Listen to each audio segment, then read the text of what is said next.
Assalamualaikum warahmatullahi wabarakatuh. Jumpa kembali bersama Ibu Sri Ayanti dengan mata pelajaran Geografi di SMA Handayani 1 Pamengpeuk. Pemaparan materi untuk kelas 12 kali ini tentang interaksi desa dan kota. Baik, silahkan simak baik-baik penjelasan materi berikut. Struktur keruangan dan perkembangan desa. Desa dan kota merupakan dua wilayah yang memiliki karakteristik berbeda dari kondisi fisik maupun kondisi sosialnya. Yang pertama, pengertian desa. Istilah desa berasal dari bahasa Sanskerta, desi, yang artinya tanah air. Desa terbentuk dari kumpulan unit permukiman kecil, yaitu kampung atau dusun. Beberapa pengertian desa diantaranya ada menurut Erwin Tarto mengatakan desa merupakan perwujudan geografis yang disebabkan unsur fisiografis, sosial, ekonomi politik, dan budaya setempat dalam hubungan serta pengaruh timbal balik dengan daerah lain. Adapun menurut Dajuni mengatakan desa dalam arti umum adalah permukiman manusia yang letaknya di luar kota dan penduduknya berjiwa agraris.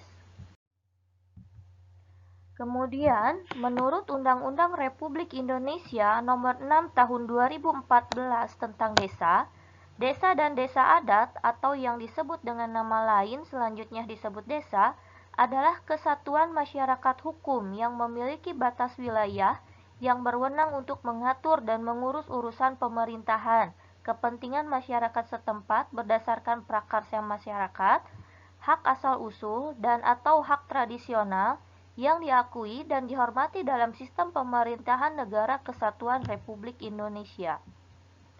Berikut merupakan contoh gambar dari desa. Silahkan kalian perhatikan syarat dan ciri khas desa.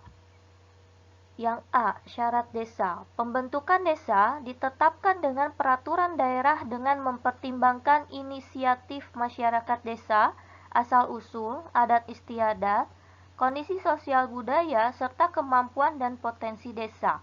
Berdasarkan Undang-Undang Republik Indonesia Nomor 6 Tahun 2014, pembentukan desa harus memenuhi syarat sebagai berikut. Yang pertama, batas usia desa induk paling sedikit 5 tahun terhitung sejak pembentukan. Yang kedua, jumlah penduduk. Yang ketiga, wilayah kerja yang memiliki akses transportasi antar wilayah. Yang keempat, sosial budaya yang dapat menciptakan kerukunan hidup bermasyarakat sesuai dengan adat istiadat desa. Kemudian yang kelima, memiliki potensi yang meliputi sumber daya alam, sumber daya manusia, dan sumber daya ekonomi pendukung. Yang keenam, batas wilayah desa yang dinyatakan dalam bentuk peta desa yang telah ditetapkan dalam peraturan bupati atau wali kota. Lalu yang ketujuh, sarana dan prasarana bagi pemerintahan desa dan pelayanan publik. Yang delapan terakhir, tersedianya dana operasional, penghasilan tetap, dan tunjangan lainnya bagi perangkat pemerintah desa sesuai dengan ketentuan peraturan perundang-undangan. Lalu, ciri khas desa. Menurut Direktorat Jenderal Pembangunan Desa, desa memiliki ciri khas tertentu. Beberapa ciri khas desa adalah sebagai berikut. 1. Perbandingan lahan dengan manusia cukup besar. 2. Sektor pertanian atau agraris menjadi lapangan kerja yang dominan. 3. Adanya hubungan yang sangat akrab antar warga. 4. Masih berpegang teguh pada tradisi yang berlaku. Adapun kriteria kawasan perdesaan. Menurut Peraturan Pemerintah Republik Indonesia Nomor 15 Tahun 2010 tentang penyelenggaraan penataan ruang, kawasan perdesaan harus memenuhi kriteria berikut. A. Fungsi kawasan produksi pertanian kabupaten. B. Sistem jaringan prasarana pendukung kegiatan pertanian. C. aglomerasi penduduk yang bermata pencaharian petani, nelayan, penambang rakyat atau perajin kecil. D. Tatanan nilai budaya lokal dan berfungsi sebagai penyangga budaya dan lingkungan hidup bagi wilayahnya. E. Kegiatan utama pertanian dan pengelolaan sumber daya alam termasuk perikanan tangkap. F.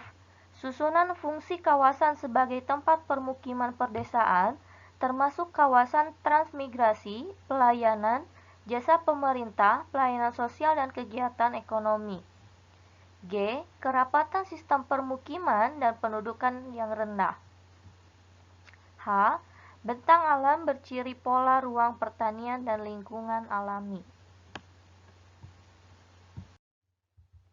Adapun fungsi desa.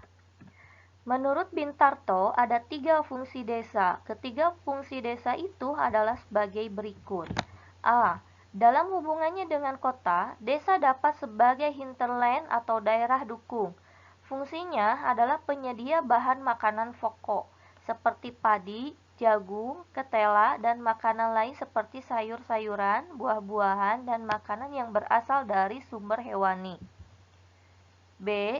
Ditinjau dari segi potensi ekonomi, desa berfungsi sebagai lumbung bahan mentah dan tenaga kerja yang produktif. Dan C.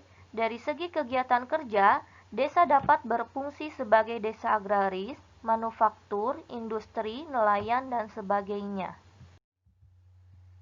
Sekian pemaparan materi tentang struktur keuangan dan perkembangan desa dalam bab interaksi desa dan kota. Semoga bermanfaat dan mudah dipahami. Terima kasih. Wassalamualaikum warahmatullahi wabarakatuh.